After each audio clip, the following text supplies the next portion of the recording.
So through those two activities, we're going to have an increased likelihood to generate a lot of offers so that we can get multiple offers at play to get the best terms for the sale of your home and get you the highest price and the highest amount of seller proceeds.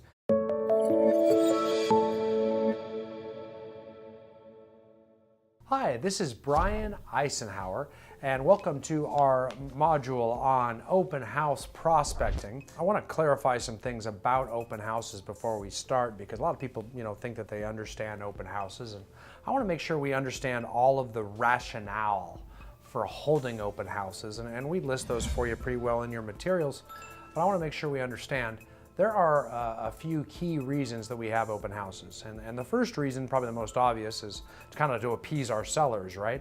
Our sellers that we've got the home listed, whether it's you or another agent that's allowing you to hold an open house. It makes the sellers happy that you've got the house open and you're trying to market it for them and get people through it to buy their home. That's one reason. It's not the best reason, but it's one reason. The second big reason that we hold an open house is, of course, to meet buyers. It is nice to have a house open and have a bunch of prospective home buyers come by that are looking. It's pretty infrequent that at an open house we actually find a buyer that wants to buy that particular house that we're holding open. In fact, some agents will go through an entire career and never have one person do that. I know back when I sold real estate, it was very infrequent. I think it might have happened one or two times, but it wasn't very often. And I did hold a lot of open houses too. Frequently, when we're working with buyers, we are going to meet buyers, build rapport with them, and help them to find their next home, so we can actually convert buyers into clients at open houses and help them with their home search to find a home they do like. So that's the other big reason we hold them to convert buyers, and a lot of us know that too. But oftentimes the best reason to have an open house is actually to get listings. Listings are often much more valuable than buyers because they do generate more buyers and they take a lot less time to handle. They get your name out there and give you branding as well too. So because of that, listings are a little bit more valuable, and we can use open houses properly as a showcase to show off how hard we work to market a home. We can generate a lot of listings through open houses as well. So top expired prospectors know that. It's a byproduct that holding an open house appeases our sellers. What we're really trying to do is generate buyer leads and listing leads as a result of the open house. One of the main goals a lot of top producing agents do is when they have open houses, they don't just kind of sit there and hope people come through that become their clients. They have specific goals, so that we want to at least get 50% of all home open house guests set up on listing e-alerts. Home buyers, we can give them a much more efficient way of looking for property by setting them up on a listing e-alert email drip. Either we take the contact information they need and the information they need in the house by using our buyer lead sheet or our seller lead sheet, also provided in this course, and set them up on a listing e-alert later. We have a laptop up in front of us in the open house using the Wi-Fi of the home or hotspot off your cell phone, so that you can actually set up a listing e-alert email on the computer with them present. Because looking at homes, by open houses, you're going to see a very small percentage of the homes, and oftentimes the homes no one else wants, because the homes that are at the best price and the highest value sell very quickly and often don't make it to an open house. So it's very important that if you really want to find the best priced homes in the best condition that are going to fit your needs, that you actually become notified real time, oftentimes before any other realtors see them. You get an email from us that tells you that home hit the market. If you want to see one of those homes, you just give me a holler. Much easier to look through houses and look through all the photos of the homes and decide if you want to take the time to go see them from the comfort of your own home first. And that's a feature a lot of people don't know exists, even though we as agents, it's old hat to us. Very important that we sell our listing e-alert feature to every buyer applicant that comes through, because then we have a lot of leads that we collect that are in a follow-up system. When they're in a follow-up system, now we have a reason to stay in touch rather than just calling and saying, hey, are you ready yet? Hey, I'd love to get your feedback on the open house. Now we're calling with customer service. Hey, calling to check in on you. Are you getting too many emails? Are those helpful for you? Do you want me to expand your search? So we're calling as a customer service, which means it implies that we're working for them already. And that phone call is much more well received than just calling to check in and trying to convert a lead. It's almost like you're doing work, and when you're doing work for them, it makes them much more inclined to work for you, work with you when it comes time to buy or sell their home down the road as well. We have found that if we're going to get multiple offers typically on a property, we're going to get them very early on. In the first couple weeks is really our best and only chance at getting multiple offers. If we get multiple offers on a home, then we can negotiate against each other up into a situation where we might get above asking price and we might get the very best terms secured for your home. So part of my marketing strategy is to schedule 2 open houses right off the bat. Because see, one of the things we're going to do, since just a large percentage of homes sell are represented by another realtor, I'm going to market it very active to the other realtors, and they're going to bring their clients, and we're going to get a lot of showings right away. I'm also going to market very heavily to your neighborhood and to the area myself, so we can actually get a chance at bringing an offer ourselves to compete against the other realtors. So through those 2 activities, we're going to have an increased likelihood to generate a lot of offers, so that we can get multiple offers at play to get the best terms for the sale of your home and get you the highest price and the highest amount of seller proceeds. And what this does is it creates kind of a feeding frenzy around your house. That's why even if we start getting offers the first week, we're going to hold the next 2 open houses anyway. And even if we get the house under contract this weekend, I'm still going to want to hold the house open the following weekend, because we're going to be negotiating inspections where they may request repairs be made or money be paid based on what the inspector finds on the home later on. And I want them to know that we've got a lot of willing buyers that are coming through this house to really tighten the screws on the negotiation process.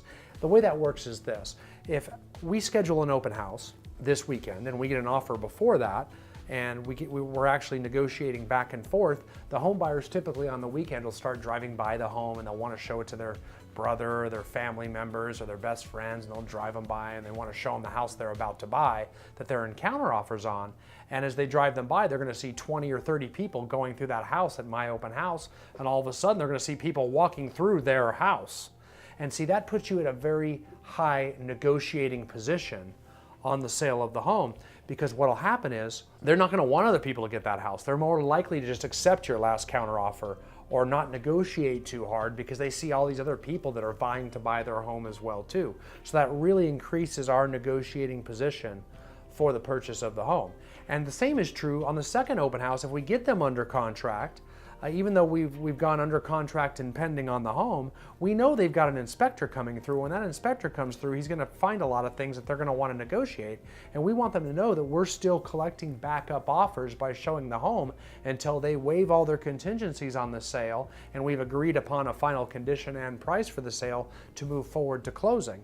So that really keeps the negotiating position strong for my client, you, the seller. And I'm willing to go the extra mile to have these open houses to secure the highest amount of sales proceeds for your home. People want to go into an open house that has a lot of people in it, okay? Because that means they aren't going to be one-on-one assaulted by a realtor. It also shows that, boy, that agent's doing a great job. It just shows a lot of traffic and success, that my marketing works, that my marketing's a success. So all the neighbors see that.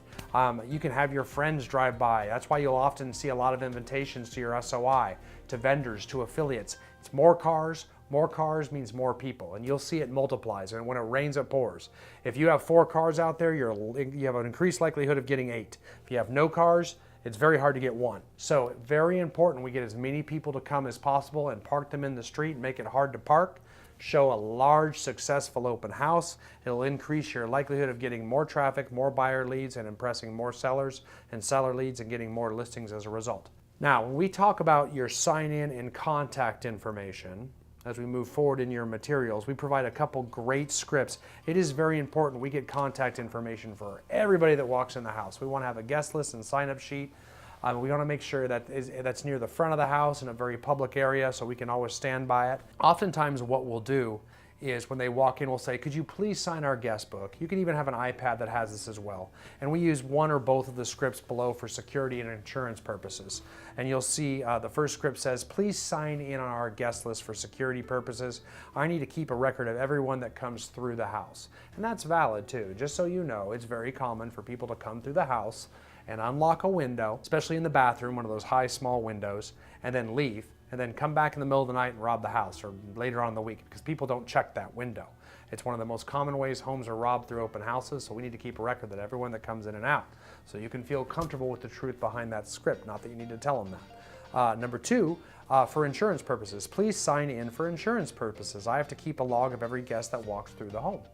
And that's true too, because for our E&O insurance and real estate brokerages, oftentimes one of the questions that E&O insurance carriers ask the broker of the property is, do you keep open house guest list sign-in sheets? Because believe it or not, there is a little bit of liability for things that could happen, especially theft in an open house. If someone tries to steal someone else's things, we're doing a little bit higher due diligence if it's our common practice to keep open house guest list sheets.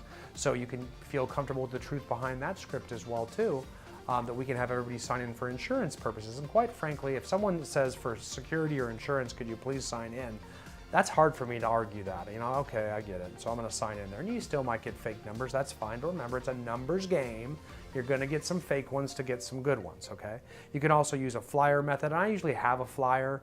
I always want to have flyers to the property with me at all times. So when they come in, I'm always going to say sign it. I'm almost kind of like holding it there. So when they sign it, I give them the flyer. It's like a give to get, a quid pro quo. You sign it, I throw it to you. You can also have a digital flyer method for those of you that like to stay purely digital. You can have a digital flyer saved as an image on your phone, and when they come through, you could say, hey, if you just give me your cell phone number, I can text it to you right now. And you can text it to them, and now you just got their cell phone number, okay? You could also say, I can email it to you as well, get their email address, and shoot it to them in both an email and a text. And that way you can gather their contact information and send them a digital flyer and appear really techie, which is kind of neat, okay?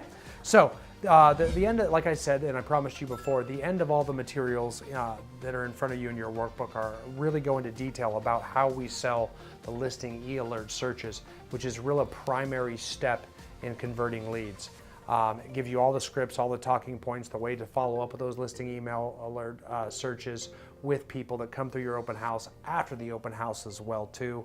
I think you've seen all the benefits of this and how open houses can actually be a major pillar of your business generation plan moving forward. So good luck holding lots of open houses.